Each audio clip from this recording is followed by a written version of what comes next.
Dan kota Sabang ini kita akan pertunjukkan kepada dunia, tidak saja kepada bangsa Indonesia, bahwa Sabang akan menjadi gerbang dunia,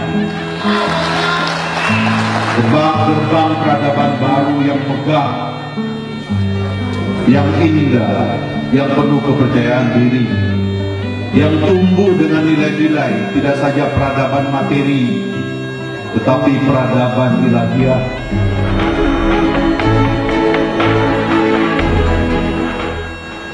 Saya dapat menjamin Aceh itu provinsi yang paling aman di seluruh Nusantara.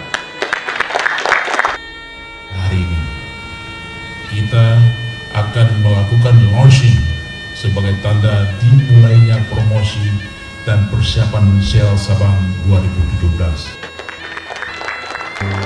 Kebanggaan dan kegagahan dalam ibadah, dalam kesejukan langit seperti sejuknya malam kita, dan di tangan seorang anak muda, insya Allah Sabang akan berubah menjadi mercusuar Indonesia ke seluruh dunia.